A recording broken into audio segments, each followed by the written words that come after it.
Hey everyone, we are back again. It is episode number 9 of the Killer Comic Show, and I have a very special guest. I've got the one and only Dpiercy's Comics, all the way from the US of A. How you doing, sir? I'm good, Charlie. How are you, man? Thanks for having me on. No worries. Thank you so much for coming on. I think it's I've wanted you on for a while, so finally to be able to tie you down is pretty decent. So how have you been anyway? Good, busy. It has been very busy, I guess, for everyone with COVID and stuff going through everything like that. But for people that are jumping in the chat with the likes of Tom and Comico Dino, tell us a bit about your channel, man, because it's very entertaining. You're always bringing the entertainment. You're always bringing the humor. You're always bringing the full-on energy. So bring some now. Yeah. Well, Dpiercycomics.com forwards you to my YouTube channel. And I primarily do a comics and beer show, which is basically a pickup show. And I sample a beer, show off a pint glass. And I do some other things too every once in a while. Comic shop conversations with at my LCS.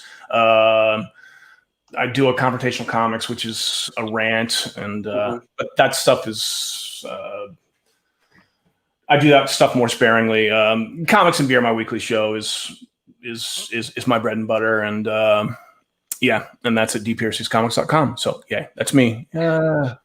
So yeah, if you haven't checked him out already, make sure you do. I've just dropped his YouTube channel link in the chat, so make sure you do what we all love doing and check him out, give him a sub, because he's got some pretty decent stuff on there.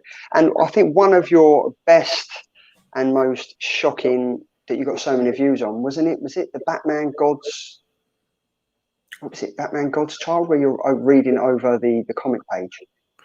I've done a couple of those. So I've done like I've done Hulk. I did a Batman, Dark Knight, Golden Child. That's the one. That is the one. It's crazy what stuff starts to trend, because that stupid 30-second video has like over 2,000 views. So go figure. Well, there's a guy over in the UK called the Grey Man. I'm not sure if you know him. Yeah. I've done a live. Oh, sorry. Go ahead. Yeah, no, you did the live stream with him and stuff. And he's kind of gone off the radar with the comics a bit now, and he's kind of doing these cat videos that seem to be just getting all kinds of traction. Have you seen them already? He does. He's really into metal, and yeah. We were talking about bands, and I was like, give me suggestions. He's like, well, check out my channel. So yeah, okay. But I mean, I think if we just get straight into it, we are here for the Killer Comics that came out on week 38. I think we picked up Still Waters, Batman 99, Big Girls #2, Thor #7. And Hulk 37. So it was a pretty impressive week, to be fair. There were a few comics out there, I think you can agree with me, that I don't really think they was going to be as impressive as they was. But for me, Still Waters #1. I know we had a discussion about this. You thought it was okay, whereas I really enjoyed it. Still Waters #1. I really enjoyed it. All right. I mean, let's talk about Chip Zadarski. The 3 titles he's done that I know off the top of my head is Daredevil. Love his Daredevil. You reading his Daredevil? Yeah. I've touched on that like a while back. I thought it was great, like the way he just portrays the characters and stuff like that. But his run on Daredevil has been phenomenal. And Sex Criminals, you said you're not reading that. No, I haven't. But I think on your suggestion, I might pick that up. Well, like the first 10 issues were great, and then it just got. I don't know. I dropped it after like 10 issues. And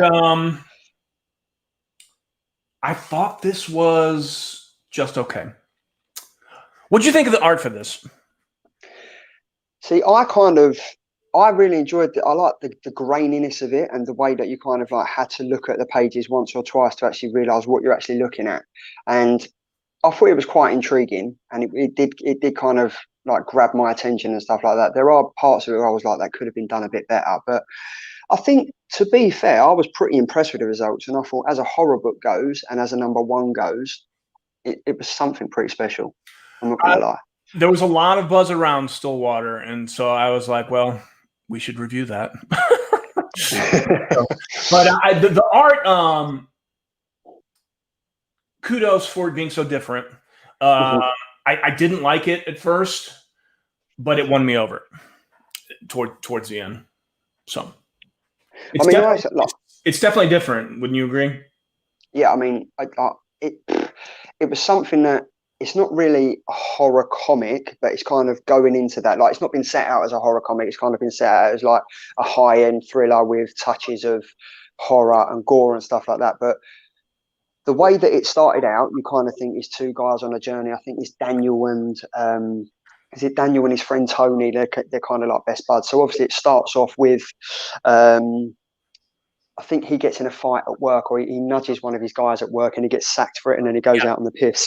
And I kind of thought this was going to be like a typical lads on tour type of story. And then you find out he gets a letter in the post from his grand old aunt, and they've got to pack a bag and do a road trip across America to this unidentified place. It's not even on a map, called Stillwaters. So that was pretty interesting. Yeah, I mean, I thought it was good. I mean, it definitely kept my attention. What the main character, Daniel, he gets into fights. Yes, yay. And then, you know, the seemingly random police officer, as they're heading off to Stillwater, you know, he's going to show up again. Yeah, and he does. And he does. And I just kind of thought that it was, I mean, for me, this comic, the way that it was set out, like with it, like on this page, especially like the neon lights, the kind of like young kids clubbing in a drug, getting everything. They're going to go out, they're going to get drunk, and something violent's going to happen. I kind of thought something was going to happen in the early stages of this book. The way that it was kind of set out, I thought, yeah, he's gonna come across as a thug, and he's going to get into fights, and it's going to kick off early. But the way that it was kind of subdued and wait until the middle parts of the comic was quite. I mean, I thought it was quite good, and the way that it was written, the fact that Daniel is obviously going to be the big main player in the comic, as we find out at the end of the comic. Which was you shocked by that? No, I mean, it was a decent build. You know, as far as structure of comics, lots of books are like that. You know, they either hit you at the beginning or they build towards the end. I mean, it's definitely crafted really well. Yeah, even though it's mostly conversational and then road trip-ish and then in a bar or whatever, it held my interest for sure. I mean, for me, it kind of it seems like it's got the makings of it being like a Saga hit kind of level comic. Have you been reading Saga? I read Saga for about 30 issues. I like Saga. I don't love it. I think it's a tad overrated, but it's good. I mean, and having said that, it's definitely, it's definitely one of the better or best science fiction comics. Yeah, and I think if this is probably going to be one of them comics that it's going to have to take about 2 or 3 issues to get into, and I think if by then I'm not enjoying it as much as I'd like, I think it's just going to have to be dropped out. I think it's going to have to go from being on my pull list, and I'll just probably have to wait and see what it's like in the trade paperback when it eventually comes out, because I think it's only about, is it about an 8 or 9 issue? Say again, what? Is this an 8 or 9 issue? Oh, you mean a miniseries? Yeah. I'm not sure. Wouldn't surprise me, because that's been the trend for indie comics lately. Daniel's mom, which shows up at the end, is supposed to figure really prominently too. As is she really? Yeah, that's what they said in the letters page. So we'll see. I mean, I'm not sure. I don't think I'm picking up issue 2 unless it's a slow light week for me when it comes out. Yeah, I thought it was good. I buy so much stuff, and I tend to buy every. I tend to buy every #1. So Yeah, I mean, that was kind of what kind of grabbed me. It was like a number one. I thought, oh, do you know what? It's something I wouldn't really read. I'll give it a look, and yeah, I can see where people are coming from. It like it's a slow start. It picks up pace and stuff like that. But this officer here, I thought there was something suspicious about him straight away. Like as if this was going to be his first ever time he's done a stop in 6 or 8 months. He said, like you kind of knew as soon as they was off the beaten track, shit was about to go down. Yep, you knew this wasn't just some random occurrence. You knew he'd show up again. But he kind of just appeared out of nowhere, and then all of a sudden he's like, "Right, yeah, I'm not going to give you a ticket. On your way, make sure you just enjoy it and try not to try and stay off the Kool-Aid because not much happens in Stillwaters." And then before we know it, they arrive in this what seems to be like an idyllic place, where dogs roam free and cats give you dirty looks. And no street signs. No street signs, nothing's labelled. They walk into a cafe and there's no phone signal, which for me instantly spells shit danger. And then all of a sudden, I think as Tony looks out of the window and there's two kids fighting on a roof, they fall down, which obviously reading the premise of this where no one dies in Stillwater, you kind of think, right, yeah, they're going to play around. He's going to get up and walk away. But then when they do run out and he's laying there left for dead, I thought maybe this isn't as clean cut as we're led to believe. And then all of a sudden they go into the doctor, and I just found it really strange. Like this is what I found quite enjoyable and quite intriguing, is that the fact that this kid's laying there left for dead, people are just walking by him as if this happens all the time. But obviously for the two outsiders that have arrived, they're like, this really isn't normal. Like we kind of need to get this kid out. What's going on? Yeah. And in the solicits, they said this is the town where people don't die. So you knew as the reader, you knew he wasn't dead. So if you pay attention, yeah. See, but I thought that if you was to go there, you kind of don't die. Now I'm still confused. Now, obviously, people that live there don't die, but the people that come in to Stillwaters, are they affected by that? Are they not able to die? No, I think it's actually the area. No one dies in Stillwater. Okay. That's why the sheriff and his lackeys, they took him outside the town to shoot them. That I've got to say, I was shocked by that, because obviously the doctor here, he kind of seems to be an outsider anyway, because he's kind of giving me advice as like, yeah, you better kind of like fuck off quick, because there's nothing no one can do for you, no one can save you here.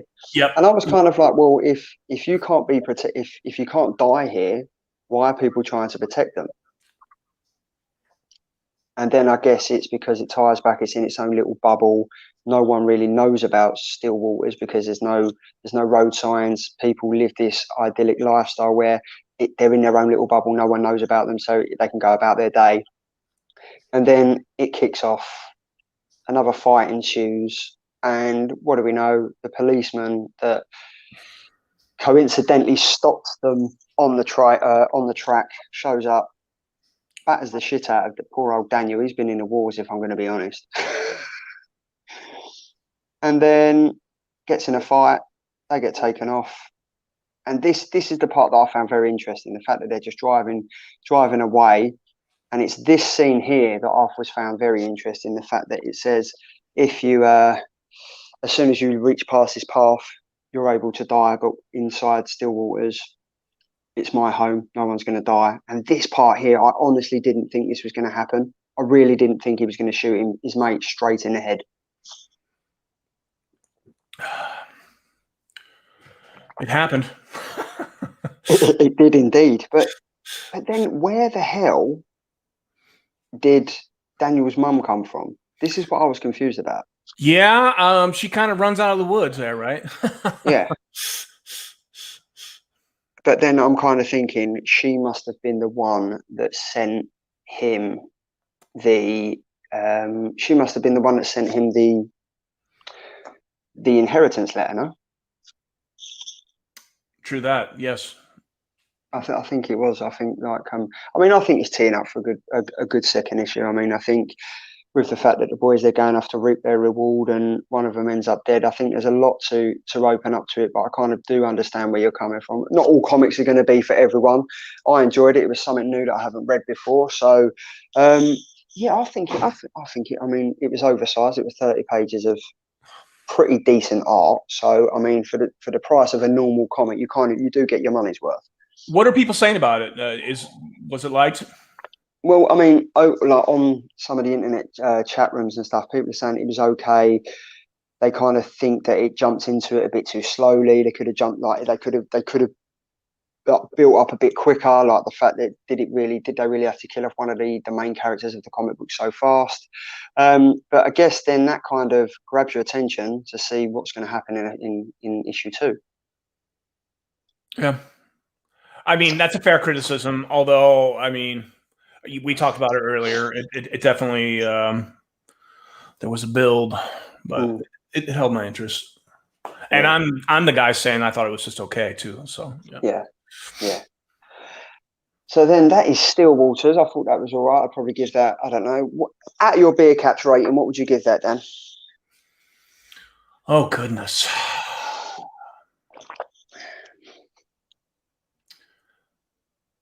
I'd give it 4 out of 6. 4 out of 6. I'd probably give that a 4 out of 5. I reckon there's room for improvement definitely there. I think Chip Zadarski, like everyone knows, he's a great writer. I think there's places for him to improve on it. I'm interested. It's probably going to comic that I'm going to pick up, and it's going to be on my pull list, as I said. Give it another 2 or 3 issues. The main things for me were, it definitely was well crafted. Again, the art, props to the art for being different.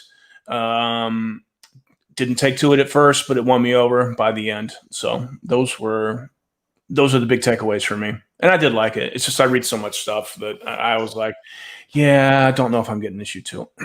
Yeah.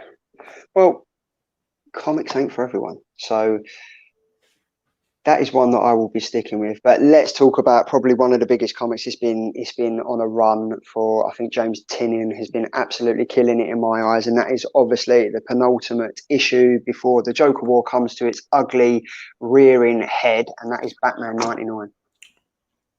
What did you think of that, dude? I liked it a lot. What have you thought of the whole Joker War? Do you know what? I think, if I'm honest, the build-up has been better than the actual 4 issues of the Joker War. Okay. I think the build-up to it was more. I was more involved finding out how it was actually going to come to a head with like the introduction of like Punchline and the Underbroker and stuff like that. And I was thinking, this is going to be great. And then I think it was issue 98 or 97 that I kind of fell flat. I was like, we're thinking and we're trying to read so much about the Joker, what's going to happen, and yet we're still not there. It just feels like, I think it was issue 98 that I felt was just like a kind of stocking filler. Yeah, well, I've enjoyed it. I have not read Batman's regular title in years. I tend to read the more obscure Batman stuff, like Batman Damned, Dark Knight Golden Child. What is the other one? White Knight, Batman White Knight. I read stuff like that, but never the regular title, just because whatever. I started back up with the Joker War just because I wanted to read it, and I was curious about Punchline, and that first issue of Joker War was at 95. Yeah. Where it was killer, and I was like, you take for granted how much you'll enjoy a good Batman story. There's been some rumblings like it's not that good, blah blah blah. I've enjoyed it. Is it going to change your life? No, but it's good. My favorite things have been the interactions with Punchline and Harley. Yeah, they're the best. They're the best parts of me. I mean, because obviously we are, if you don't know already, me and Dan are massive Harley Quinn fans. And I think if it's going to be Harley Quinn or Punchline, Harley Quinn's going to win. I reckon there's no competition about that. And I think the fact that Punchline seems to be Tinian's go-to character at the moment. Like, he seems to be investing quite a lot of time in her. I think like she's got a one-shot coming out. I think it's it might either be next week or week 40. So there is some pushing behind her. But then you look at this, there's also some key influences from like the Clown Hunter, who seems to be a pretty decent character. He seems to be the younger, pissed off brother of Pennywise, the dancing clown from the Stephen King movies. He's got essences of killer in him. He's got essences of like remorse and the hero tactics and stuff. And I'm looking forward to see how he pans out as a character. Yeah, he's probably here to stay. I'm a big fan of Punchline. If you were to say, who do I like better, Harley or a Punchline? Well, hey, Tony Fett showed up. How you doing, Tony? Tony? I'd be hard pressed to say. I mean, I like Harley, but the Punchline origin. Did you read that from the Joker 80th and her origin story? No, do you know what? I got the Joker 80th anniversary, and I never read that story. It's not good. She's like I did hear that. Yeah, it's just lame. It's horrible. She's like a college student, and it's like, what? And she's doing all these, crazy murders and taking out Catwoman and all that. Thank you, Tony. Showing love. But the character design is. Love the character design, and I mean her role in this Joker war. It's been fantastic. It's been great. And speaking of Batman 99, like this was like a 3-part story. Little Joker soliloquy, right? Joker chaos and the limousine. Yeah. See some Clown Hunter. Yeah, I think I've got it. Punchline. And then you have Batman rallying the troops. Yeah, I'm going to see if I can pull it up here now. I thought for me, off the back of Batman 98, I was kind of like, this is going to be lame. This isn't going to be everything that we're expecting. But I was kind of blown away by Batman 99. I was like, yes, Tinian, you're back. You're finally bringing the story that everyone's hoping for. And yeah, I think the boy did good. I think the fact that he brought the Bat family back and the iconic moment of where he kind of, this was great, where he just jumps in his own limousine. I thought this was awesome. The artwork, I mean, George Jimenez again. George Jimenez has just been killing it with the artwork for me. This panel here of the Clown Hunter, and just this small little panel in the right hand corner of him just dropping one of the Joker's goons off the top of a roof was just insane. Yep, very cool. No qualms about the art. I do worry that it's going to be more of a journey better than the destination type thing, but we'll see, right? I'm always prepared for that in comics and life, really, Yeah. Yeah. But I mean, this was great. I mean, so have you been reading all the interlinking comics of like with you've got Catwoman, you've got Nightwing, you've got Red Hood? Have you been reading all the? I read some of them. I've read the Nightwing with Punchline, the Punchline cover appearances, and that was good. And that's an obscure title too. So yeah, but I mean, I've been reading like the Nightwing and the Batgirl and stuff like that, and it's been interesting. But it's kind of like the continuity of how it all flows. Like in, for instance, Nightwing 75, Batman is meant to be there, but then in Batgirl, I don't know, 25 or 27 ish, he's kind of like on the other side of Gotham. So you're kind of like, well, how has he got from there to there while he's fighting up? So stuff like that, I think, kind of needs work. But I mean, having the Bat family back for me was pretty impressive. I'm not going to lie. I mean, and I also like the fact that Tinian is like, he's respected the fact that Damian Wayne is, because he's in Teen Titans, he's kind of left him out of this event, and you haven't really seen him, which I thought was quite a nice extra touch. Yeah. What did you think? Riddler, Catwoman, and Penguin were up to.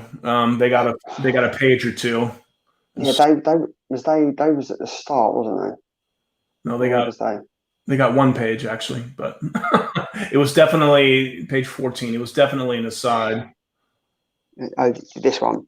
Yeah. Do you know what I think? I mean, I think leading up to like obviously the Dark Designs and then coming on to Joker War, that all followed on from the City of Bane, which was for me some of the best Batman I've read in years. Obviously, where he kills Alfred and he's running Gotham City and stuff. But I can't see the way that the relationship between Catwoman and Batman grew over that whole arc. I can't see her betraying him, and I just think maybe She's up to something, right? Well, I of course. definitely Yeah. 100%. She plays both sides. Yeah. So, uh, some killer panels, 14, 15. And yeah, Tony Fett is not a big Harley Quinn fan, but I must say Batman's interactions with Harley in this issue were some of my favorite pages of the book. This here was, and do you know what I really liked about this story is this image. Obviously, as the Joker gets out the limousine, he shoots the driver in the head and we see him fall. If you look behind Batman's leg, you can see him still there. Like sometimes in comics that would get missed, but this, I just think the artwork of George Jimenez has just been sublime from start to finish in every single page. And then we have the Clown Princess of Crime. She's just such a badass. Tony Fett, how can you say down with Harley? She's just the original. She's the original badass. A lot of people. We can get into that later. Yeah, but I mean, I honestly thought she was going to be with Batman, but obviously she's got her own reasons for wanting a revenge on the Joker. But I think, does she want to kill the Joker? Now, there's two reasons for this. Does she want to kill the Joker because she wants to kill the Joker because it's been long overdue and he's treated her, he's missed like all the shit that's gone on, or does he want to kill her because she's been replaced? Oh, either works, right? I think so. I don't think she really cares, does she, to be honest? Yeah, I mean, I would go for the former. I mean, she's hated Joker for a long time, and so. But this clip here was just, I think, is if he's going to get away with the killing of all those people too, I see him ready to pull the trigger. I'm going to shoot him down. Now, I'd love to see that. And this is just a killer image for me. Yeah, this is just absolutely killer. And he just knows full well that she's not going to do anything, so he just walks away. Oh, but speaking of the Grey Man, he's here. There he is. Grey Man, we was just talking about you. We was just I was just filling Dan in on your cat videos. But this again for me was after the City of Bane. This run was probably the fact that he kept bringing Alfred back. Obviously, first he's in Batman's dreams, and then the Joker's probably outdone himself, and he's actually dug up the corpse of Alfred and brought him back. I thought that at first too, but it definitely seems like there's some kind of toxin. Yeah, definitely. Hallucinogen going on. Yeah, but I mean, I think the talking point of this issue is obviously going to be this. Yeah. Now, this was, I think it was in Batman 97 where we first see this suit, and I wasn't a fan of it. I absolutely hated it, but it's silly. I actually quite like this suit. It looks like a DLC content that you can download on the PlayStation game. I mean, it's just an added. I mean, the suit. Let's be honest. The suit's horrible. It's hideous. But the fact that he's gone that one step and he's manipulated the suit that Alfred built for him into his own wicked taste. It's just showing him he's got one more upper hand on Batman again, which I didn't think would be possible. But as always, the Joker is one step ahead of the game. Yep. I do wonder if he's wearing that or if he's hallucinating. See, that's the thing. I think we don't know because obviously he's got Punchline and Joker's toxic. He's still going through his veins, even though Yep. Harley kind of tried to reap him out of it. But I guess it's just.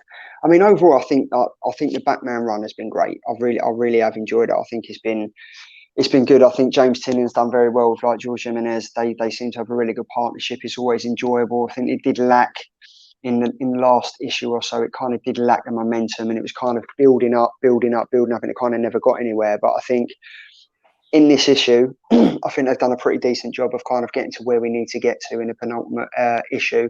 And it's going to be interesting to see how it comes out because we've got, is it the Joker? What's the other issue that's coming out? Joker, is it Joker? It's not Joker War. It's the Batman Joker. It's in that comic. They show it here. It is. What is it called? It is called the Okay, I'm not seeing it. The Joker Warzone. Okay. Yeah. I see that. Yeah. So I mean, that's going to be interesting. Is this going to be another story arc that's tying into the Joker War? Is the Joker War going to end, or is it going to carry on into Joker Warzone? It's Joker Warzone. Joker Warzone is a one shot, so we'll see. I haven't. I've liked Joker War. I've liked the chaos of it. I've really liked the interactions with Harley and Punchline. That's been my favorite. I keep going back to that. I don't expect issue 100 to like change my life, but I do expect to enjoy it. I don't know. People poo-pooing it, whatever.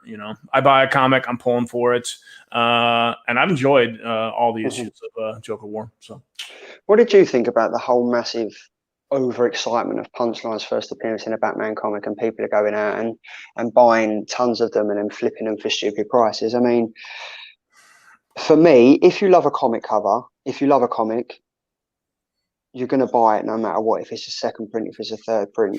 I mean, I've got the first print and the second print, but I only bought one of them. I had the opportunity to buy 3 or 4 of them, and I just thought, why am I gonna? There's no point. I don't need to.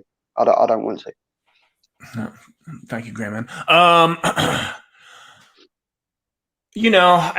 mean, the comic companies force feeding us collectibles. It's lame. But I think most of us as collectors resent that. But the character's cool, so I've picked up some exclusives here and there of Punchline. So I like the character. I like the character a lot.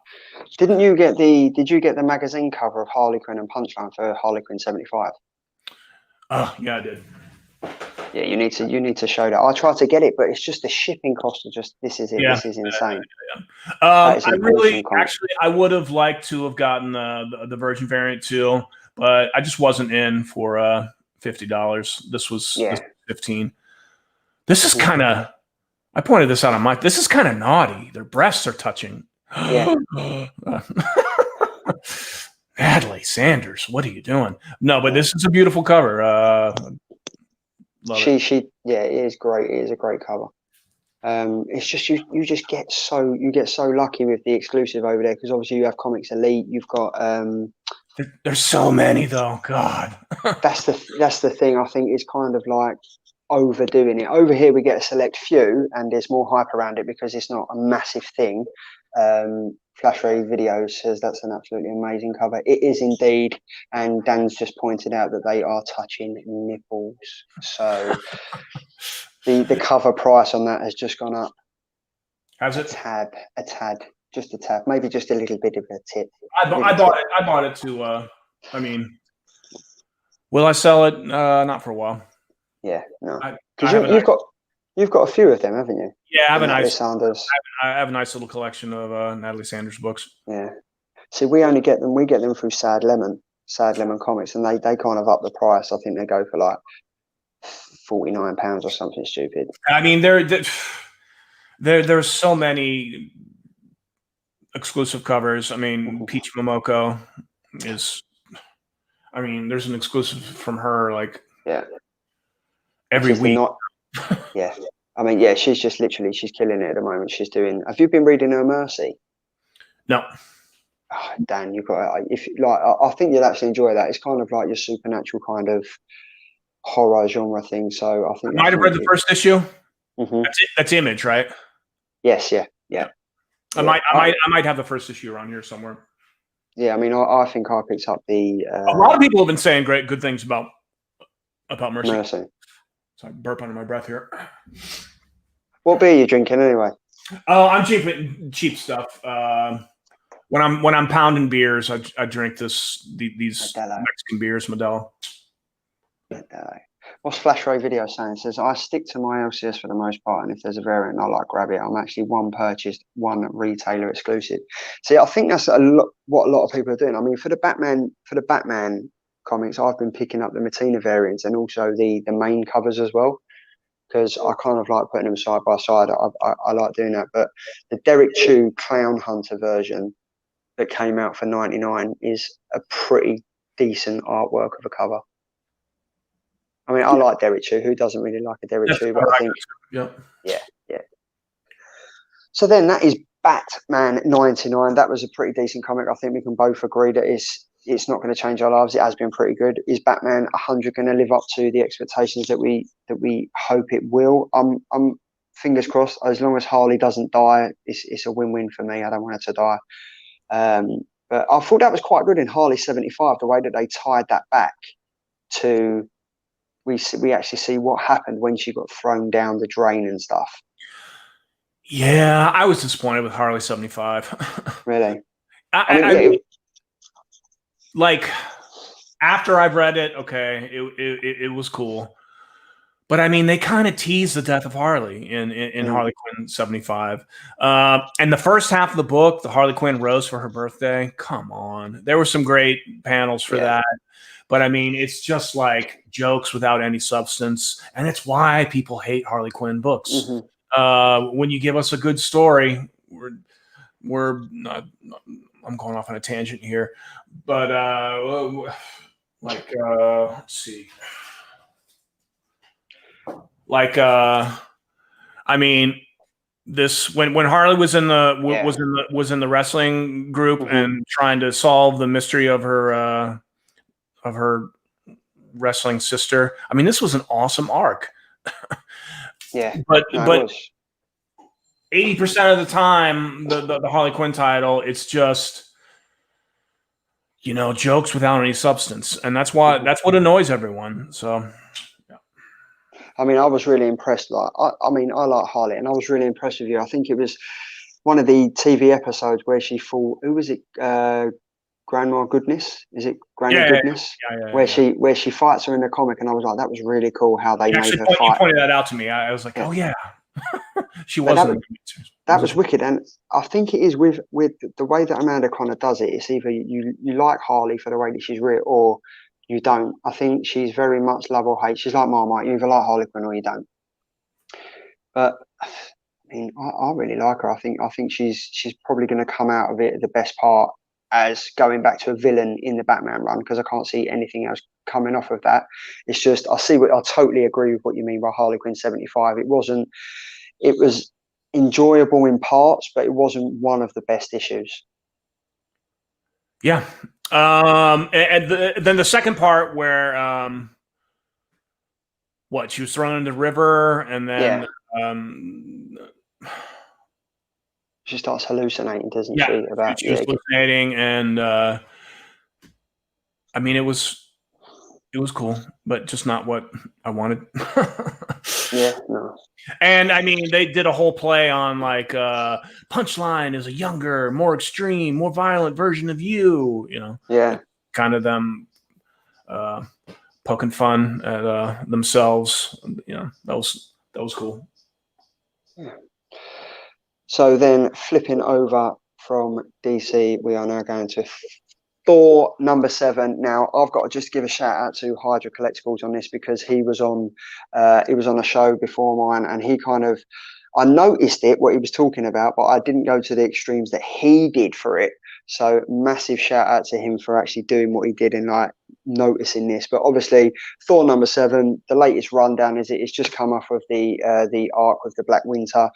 Galactus has fallen. We found out he was the Black Winter's herald. Thor went through a phase of being Galactus's herald, saving planets, trying to find out who the Black Winter was, kill the Black Winter. And yet again, Thor's hammer has fallen in Broxton, and the god of thunder is seeking out a favor. Now, there's two good reasons to read Thor #7, and they both have to do with new starts. I mean, you've got, not only does issue #7, it kind of like starts off a new arc, but the excellent Aaron Kruger, he comes on to be, I think he comes on to do the art for the new story arc as well. So I was kind of interested in that, and I thought the artwork wasn't as bad as I thought it was going to be. I mean, I don't really know too much about Aaron Kuder, but obviously when you do finish an arc and a new writer or artist comes on, you kind of expect there to be quite significant changes. But I thought we did pretty well. Yeah, I'll throw out there, I love the cover of this with all the hands, Spider-Man and whatever, and Iron Man like holding a hammer. I love that cover. I thought that was cool.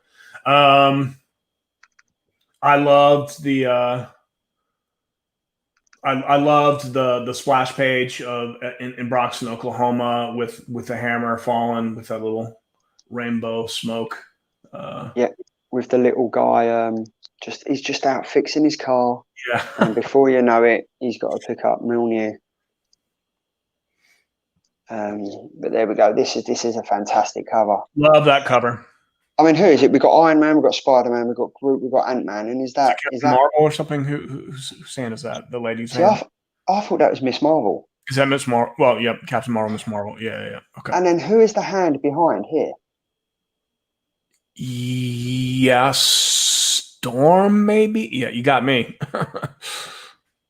Yeah, see, I was trying to work that out. I thought Dan had noticed. I thought he'd know. I don't. Sorry to let you down. He's kind of this guy working on the car kind of resembles you in the bottom. He has a nice beard. Yeah. He does have a very nice beard. But this is such a decent image, isn't it? Like this of the rainbow, and then obviously again it's fallen to Broxton, Oklahoma, and even he's like, oh my god, not this shit again. And it was called Hammerfall, so obviously this is a 1 of 2. Yeah, this definitely. It seems it's going to be a lighter arc, which I think is fine. A two issue arc. Again, it doesn't have to change your life. You just have to entertain me, and I love this first issue. So, and what I've just noticed is that they've got Galactus's head. Yes, at the entrance of the what's the Rainbow Bridge called? It's called the. God, I almost said Mordor. No, it's not Mordor. Lord of the Rings. Thor's home.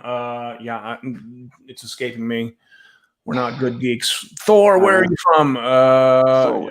He's from Asgard, isn't he? So Asgard, yes. The Galactus's head at the entrance of Asgard. Yeah, I thought it was great. And then obviously we saw that last issue too. And do you know what I really liked of that Beta Ray Bill? He kind of looks almost human. The Bifrost. There we go. Bifrost, great band. Thank you very much, Grey Man. It is the Bifrost. Obviously, it was guarded by Heimdall, who met his maker, and now he has been replaced. But Beta Ray Bill, obviously, the battle that they had in Thor #5 was epic. I honestly thought that was insane. But the fact that he's kind of looks almost human, but not enough alien-like to be as scary as he comes across. Well, they definitely they do some profiles on him in some later pages, and he definitely is a little more grotesque looking. Like, there you go. I mean, look at that. Yeah, there we go. Yeah, like horse head with the top chopped off or whatever.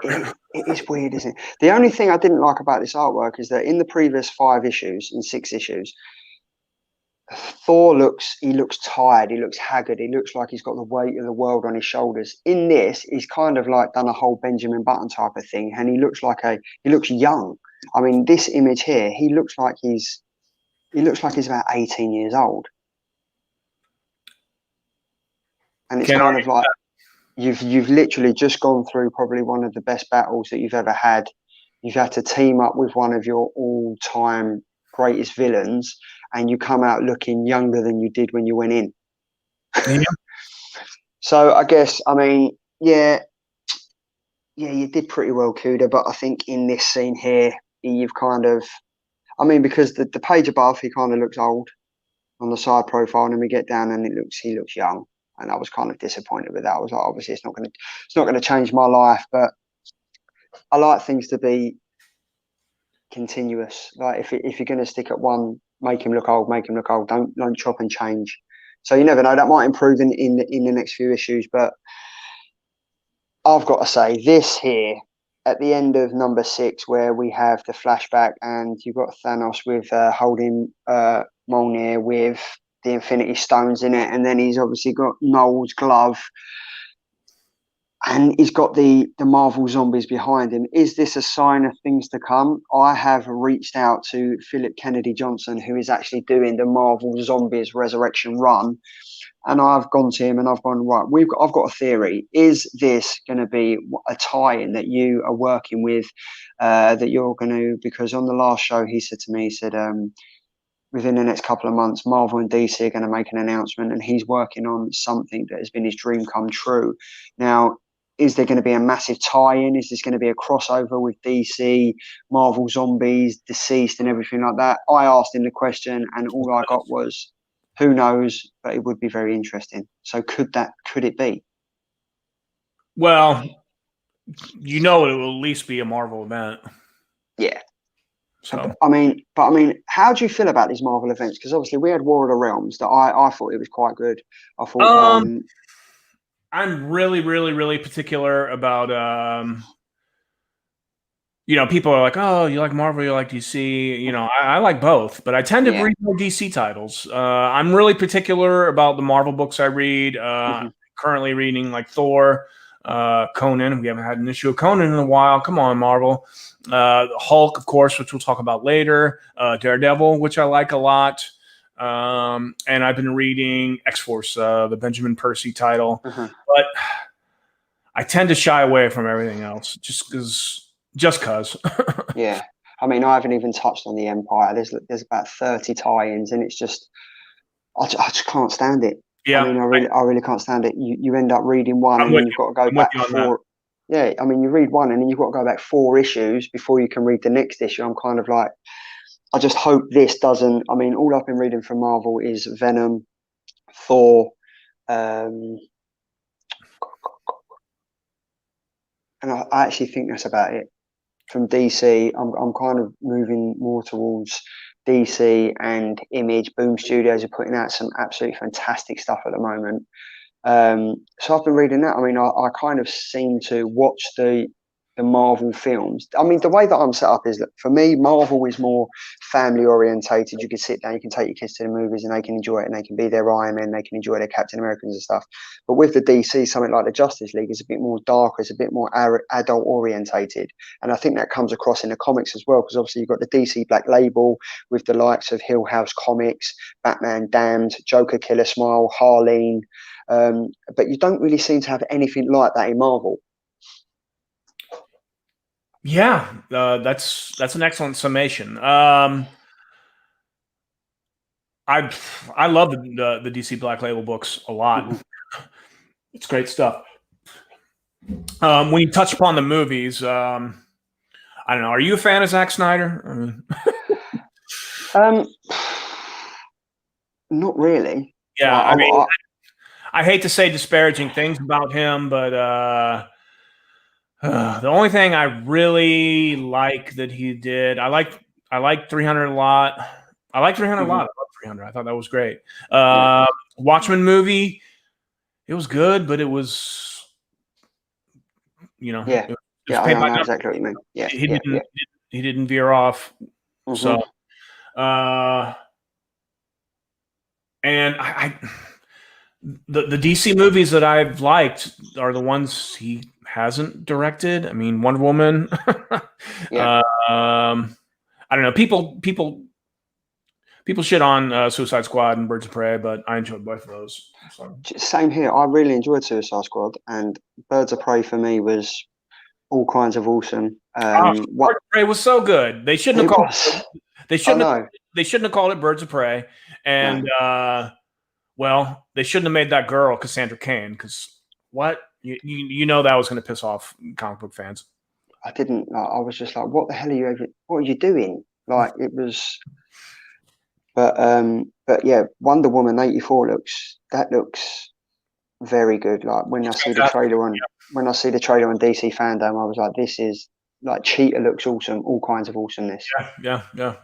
And Wonder Woman riding the lightning with her magic lasso, just swinging through with the lasso of truth. Yeah, it looks wicked. It really does look good. But yeah, I mean, Thor. This we're getting to it now, so we're kind of getting to this part here. I thought it was hilarious. So you see this, right? Again, I'm going to give a massive shout out to Hydra Collectibles for this, because you can actually call this number. I heard that too. Yep. And you will get through to Tony Stark's voicemail. And he will actually say, you've come through to the voice of Tony, the voicemail of Tony Stark, etc., etc. Thanks for calling me. I've got bigger and better things to do now, but if you'd like to leave a message, I'll get back to you. And then I think as you call, it will either send you a link or it directs you to the Marvel website, which I thought was a really interesting thing to do. And having listened to Hydra Collectibles, I mean, because I was looking at this thinking, is this actually a number? Do I call it? And I thought, well, I'm not going to call it on my personal phone because it'll probably charge me a fortune. So I went to sit down and do it from my work phone and never got around to it.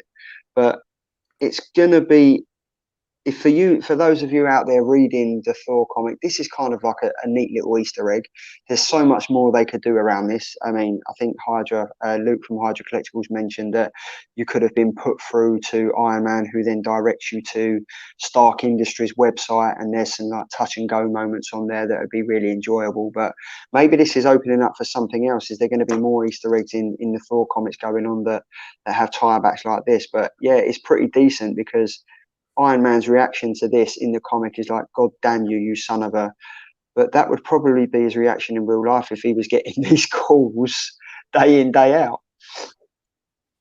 Yeah, Marvel does fun stuff like that. I remember a few years ago, they used to have something in the corner of their books, and you download the app, and you'd put the phone over it, and then they'd show you behind the scenes sketches or editorial things, blah, blah, blah, blah. So they do fun things like that. And I had read that too, that yes, that there was an answering machine, whatever thing. I'll check that out right after we're done here. Yeah. I mean, the fact that they've got someone to do the voiceover and actually leave a voicemail and everything. It's kind of niche, isn't it? For the kids that are reading this.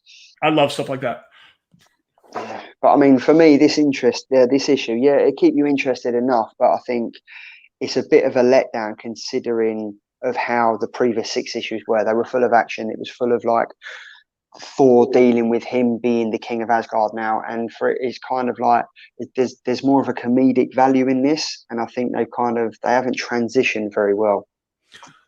Yeah, I mean, it's definitely a transitional issue. Mm-hmm. So, but yeah, I haven't really got much more to say about that. Have you? No, I mean, the only thing I have to say about it was, again, I bought it. I'm pulling for it. I enjoyed it. Is it going to change your life? No. The last page, the reveal, when the old man, his name is Adam Aziz, he picks up the hammer. Yes, that was, and then it was, where was it? Let me just get it back, because that was pretty impressive. What's going on with that? It makes me wonder if Donald Blake is supposed to come back, right? I've heard that, yes. So Is he lying about his name? Is that Donald Blake? No, it's not Donald Blake, but whatever.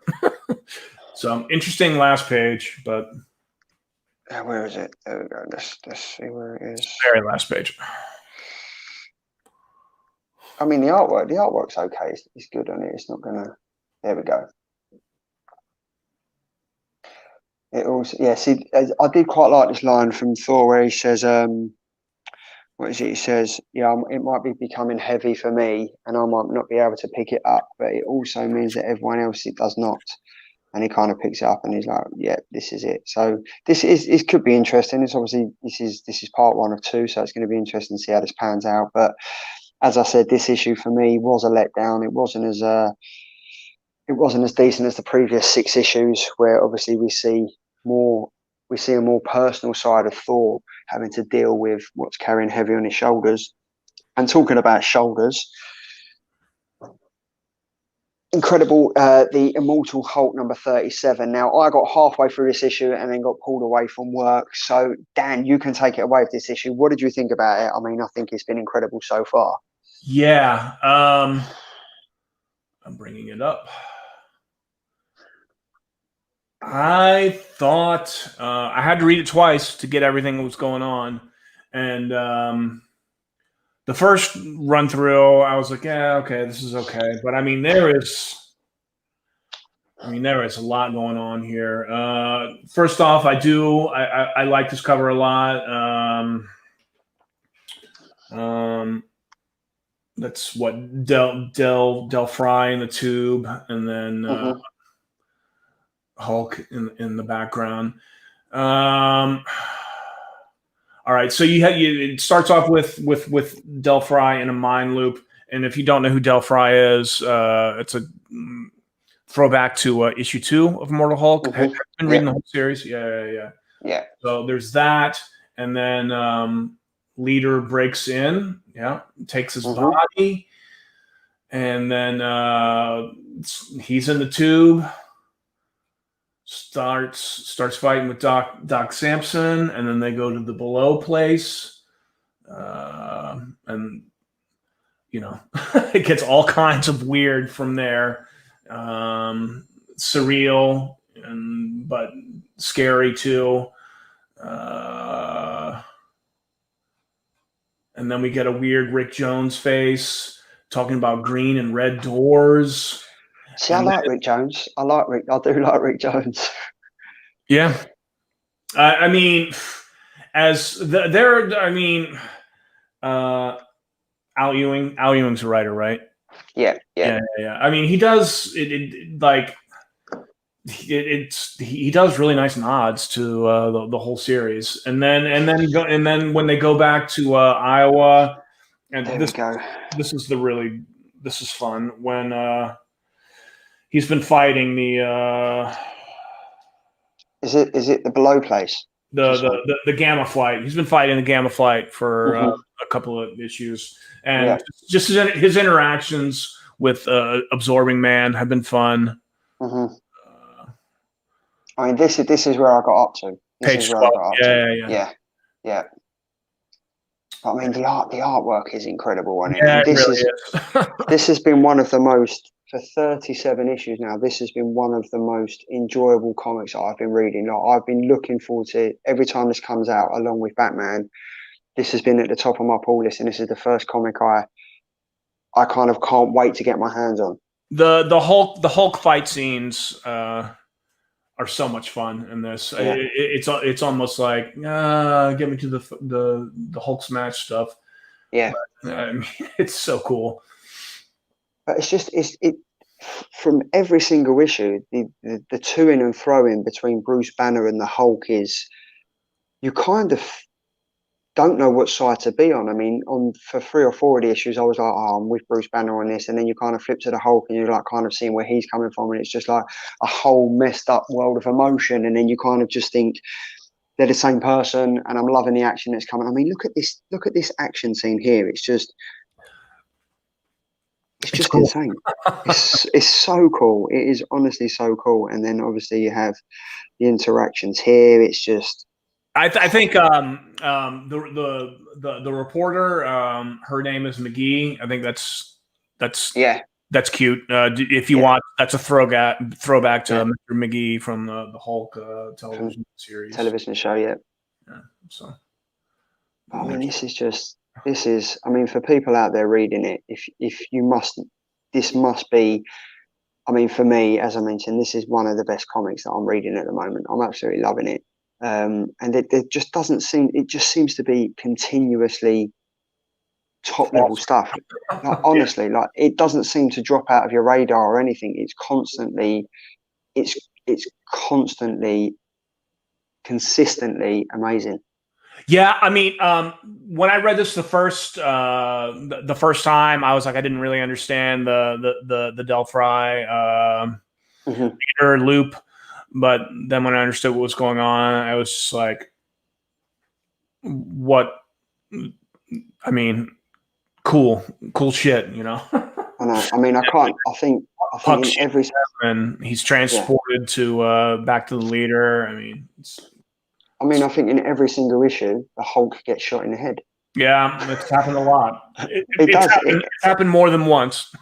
It definitely has, and you really do see the true extent of his regenerational abilities when he just keeps coming back stronger, better. There really is no keeping him down, and that kind of ends at the keeper of the door. I mean, this is a great image. Yeah, I mean, what can you say about the Immortal Hulk? It's a cerebral title. You may not get everything on the first read. The art is sophisticated yet accessible. They do nice little nods to the entire series with Doc Samson and Rick Jones, and you know. Yeah, no, I mean, I just think honestly, this is, if you're not reading the Immortal Hulk, you're not going to be able to get issues 1 to 15 for any price other than way above a spending budget. So your probably best bet is to get in the trade paperback. And I mean, some people enjoy doing stuff. I mean, when a comic goes into like the 30 odd issues, it is kind of asking a lot for people to catch up on. So to be able to get the trade paperback, and this is probably a very enjoyable issue of a comic to read in a trade paperback, because it's one of them you don't want to put down. And that's with this, it's kind of like, I've got to wait to the next issue now. And then I'm kind of like, well, do I just stop and get the trade paperback when it comes out? Because then I can just read it throughout. Yeah. So, but then, last but no means least, Big Girls #2. Now, I was surprised by this, Dan. I was surprised by this, and I have to say, what a pleasant surprise. Yeah. I agree.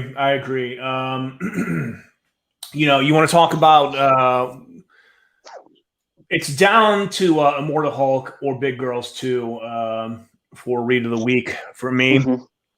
Although I still have a handful of things to read. Heavy number 1 I haven't read yet. That's in my stack. Yeah, down to Immortal Hulk or Big Girls for read of the week. Do you know much about artist Jason? Well, he's the writer too, Jason Howard. Not a lot. I've heard of him. I've probably read his stuff, and if you was to say the names, I've probably read it. But I mean, he has a connection with Robert Kirkman. He Walking Dead. Yeah, he was the artist for Super Dinosaur, and he also did an under the radar title called Astounding Wolfman. And I mean, he's a cool artist, but he's writing and doing the art for this, and it's fucking awesome. I think in a nutshell, it really is. I mean, we're kind of introduced to a world which is, it's mostly in ruins, isn't it? It's mostly in ruins, except for, I think there's kind of like a part of this realm it's called the Preserve. So this is kind of where it's the nucleus of where everything happens. The post-apocalyptic, the Preserve. Right. That's the one. Where boys who are born, they mutate into giant monsters who they call Jacks. Yeah. And there are giant women. And they're just them Jacks are just destructive. But see, I was very interested by this because obviously in issue 1 we kind of get to know everything, but then in issue 2 there was a really touching point. I think it's on one of the last pages, I think, where you kind of see who is it? I think it's Martin and is it Gulliver? Yes, it's Gulliver and Martin. Yes, Gulliver and Martin. And it's kind of like where they are going on their travels. See, for me, this kind of had an essence of Gulliver's Travels in it because the big ladies and where she's lying down. I'm going to see if I can get to that page now because this is what reminded me of Gulliver's Travels. Is this part here? Where is it? This part here. God, that's so fun! It's so awesome. This is such an awesome, like every single little person is working on her. You've got a track injecting her with petrol or whatever it could be. This is very much like Gulliver's Travels. This is the most iconic image from Gulliver's Travels. And it was just all kinds of awesome, like the artwork, the line work, the darkness of the different tones. It's just all engaging. Uses the way Jason Howard uses colors, the creative uses of panels. There's definitely symmetry. There's continuity, but it's different. I mean, the guy's talented, and it's a well-crafted book. And I was like, do you know what I really liked is that at the start of the comics, you don't really like. Obviously, you can see everything's oversized and stuff, but I just think it flows really well. The battle scenes between this and again, the line work, the action, the way that the writing. I mean, sometimes if a writer is doing the artwork as well, there's more of a closer bond because he knows exactly what he's doing. He knows exactly how he wants the words to be portrayed against the artwork. And this is just, I mean, is this a mini series? Is this going for 12 issues? Is it going for 6? Do you know? I think it says it on the book. I'm sure it's a mini, but it doesn't say. I just love the fact that they keep reference Ember. He keeps calling her cowgirl. Yeah. But isn't he her Apex is her trainer, no? Yeah, I didn't I thought Ember was like the only one, but then they brought in Apex and Devin, and they said yes, Apex trained her. So I didn't know what to expect from issue 2. Issue 1 was so good. I expected to be let down, but issue 2 might have even been better. I mean, especially when what am I trying to think? I mean, so obviously we see Martin and Gulliver and they're on their travels, and they meet this random nutty person who's trying to protect where he's living and stuff. And obviously Gulliver's got different ideas. She's kind of like, well, let me sack you off. Let me, you can go off and do your way. And then before you even know it, she's just turned around. She's blown him up. And then we come across and we see a Jack in the distance with what we can see here. It seems to be a human kind of interacting with it, which goes back to what Ember was saying. Is there actually some sympathy, and is there actually some, are we killing humans or are we killing animals? Is there any empathy in them? Do they know what they're doing? And then before you know it, Angie is kind of interacting with her son on a level that I think issue 3 is going to be very good. I think Ember's going to kind of have a change of heart and be very reluctant to killing these things, probably similar to how Wonder Woman was in Dead Earth. I could see that. Do you know when she was like reluctant to killing her mum and the rest of her sisters and stuff? But I think the rest of the Amazons, right. The rest of the Amazons, yeah. I mean, she was torn between does she save the human race or does she kill her sisters and her mum? And it's kind of like, I think this could be leading up to Ember doing that, because I think obviously it's mentioned that how her body heat is eventually could potentially burn her alive. Is a weight of her growing going to crush her? And is she going to have to kill or be killed? And I think the fact that we see Angie reluctant to give up, she's still living in the past and she still sees this thing as her son, I think it's going to be very telling for the next issue. And that's a great page. Yeah. Kill the big girl. Yeah. But it'd be interesting to see if one of the big girls is one of the mothers or sisters or family members of. It might be Apex. It might be. Yeah, Ember. I mean, it definitely seems to be. It doesn't look like a Jack, does No, it? not at all. So, but I mean, obviously we know that Martin had a toddler who was killed. yeah. And he's obviously, it seems to be him and Gulliver all the way. How is it going to end? I don't know. I'm really interested to see how it goes. I mean, again, this is a great comic. For me, I'm going to be honest, I think it was between Big Girls and Still Waters, number one. I mean, that would change. I think that might change after I read Hulk 37 and finally get to finishing it. But I really enjoyed Still Waters, mate. I really, really did. And I'm going to pin my hopes on it and say that issue 2 is going to be very enjoyable. Yeah, I mean, I like Stillwater. The thing about Big Girls, for me, it was the last of the. Did we review 5 books? I think so. Yes. It was the last of the 5 I'd read, so I was kind of tired. Mm-hmm. But I was blown away, and now that we're going over it, and Big Girls 2 was definitely read of the week for me. Though it's close. I liked Immortal Hulk 37, but I mean Big Girls. It's just like I just didn't have any expectations for it when I read it. I mean, it's just such a stupid sounding title. It's like Big Girls, you know. But I mean, after you read the book, it's funny and just an awesome comic. So it was really enjoyable, and I think again, the independent retailers are doing something that DC and Marvel should be doing. For me, they are just bringing the heat. And I think when DC and Marvel kind of had them weeks off during lockdown, had a couple of weeks off, they went digital and stuff like that. The independent comics kind of took over. I really enjoyed reading the independent comics more so than I did the main players. There are so many good independent titles. Stuff is flying under the radar. No one's talking about Big Girls. Me and you are, but I mean, I've heard no buzz other than that. No.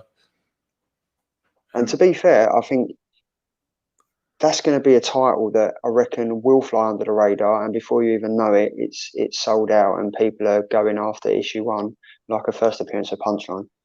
I'm hoping so. We'll see. I mean, the quality of the book is just outstanding. I mean, the way it looks, the synergy between art and writing. I mean, it's fantastic. I mean, it's been one of the better reads of the year for me. You know, like the Dead Earth Wonder Woman issue number 3. That's definitely one of my favorites. There was a Mike Deodato title that he did for Dark Horse called Berserker. That was one of my favorites, and this one too. I mean, very, very good. And Immortal Hulk has been very good too. So yeah. I mean, but I think we've done them justice. I think we've covered 5 of the main books that came out this week. I think for me, I think there was 5 of the top killer comics that came out this week. I think there wasn't that much else out there that was worth reading. I was a little worried. I thought Immortal Hulk 0, which I haven't read yet, might have been better than 37. So I was like, should we keep that on standby? I don't know. But after 5 books, I was exhausted. Man, I swore I was not going to buy Detective Comics 1027, but that's a great cover though. LCS it in my stack, and I was like, okay, okay, I'll buy it. And Heavy number 1. And then I'm a huge Justice League fan too. I feel a little guilty we didn't review this, but whatever. So, I mean, it's been pretty consistent. Like the comics coming out each week has been pretty consistent, and I'll just hope that it doesn't get to the point where DC goes all digital. I mean, because I enjoy digital, it's fine, but I do like getting my hands on a comic. Now you mentioned you and Hydra talked about that last week. God, I hope that doesn't happen. I mean, if comics go digital, I think I'm out, man. I mean, I don't know. I like holding it in my hands. That's it. I mean, the history of comics. I mean, when you look at the Silver Age and the Golden Age and Bronze Age of comics, there's nothing better than going to your LCS on New Comic Book Day, going through the bargain bins, picking up a vintage comic, picking up an old school comic, picking up a new comic, and just knowing that it's in your hand. You can read it. Do you know what I mean? Like, because we can all sit on an iPad or a Android and flick through pages, but I just can't see it happening. My Corey from my LCS, Heroes and Games, he's been saying like, oh, DC's canceling titles. Are they going to go all digital? Blah blah blah. Mm-hmm. I can't see them doing that, although I guess it could happen. I mean, there's just so much history in the printed comic book, you know. Yeah, I mean, I hope it doesn't happen. I mean, with the likes of is it Justice League, Teen Titans, potentially Harley Quinn, Aquaman?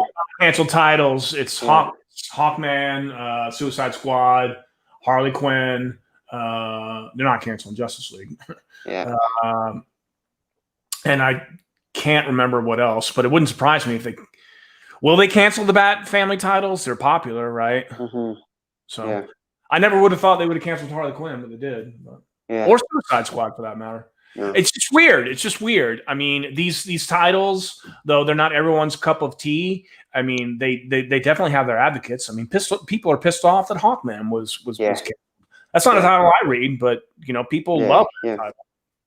I mean, I think next week we've got Suicide Squad number 9 coming out, and I was pretty pissed that I see the cover. I think it's cover A or cover B, because it kind of gives away the whole story of it. But yeah, they're setting up for a big thing, and it looks fucking epic. That's going to be the number 1 on my pull list. Suicide Squad has been it's been quality, and they're canceling it. So yeah, and it's just no one is safe. No one is safe. But Dan, it has been. I'm gonna drop your Instagram account in here now for people to jump on. I'm gonna drop your YouTube link as well, because you are one of the good guys, dude. You are an absolutely pillar of the comic book community. You've been one of my great confidants to talk to about comics over in the US. You are a genuinely nice guy. I have enjoyed every minute of talking comics with you tonight. So thank you so much for coming on my show, mate. This is a great show.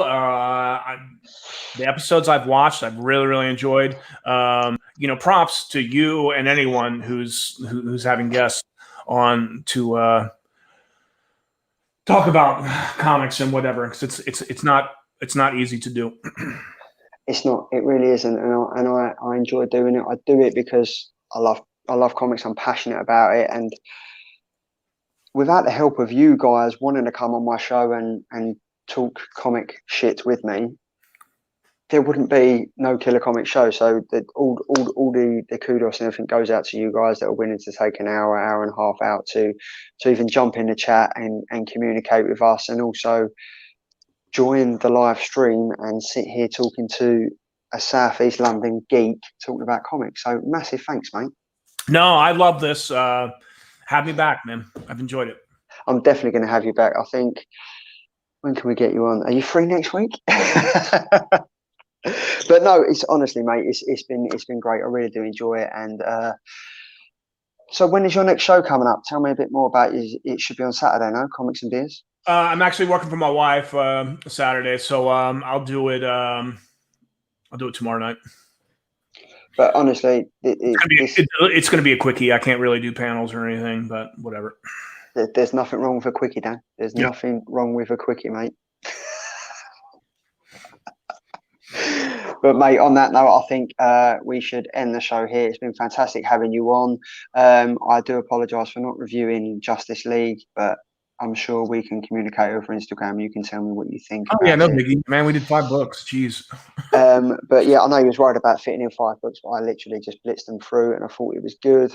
But thank you for coming on Killer Comic Show episode number 9. It's been great, and the UK, I think by 2021, mid 2021, we will have a big following, and it will be the UK invading the USA. Who knows? Stay tuned. Yeah. Cheers, dude.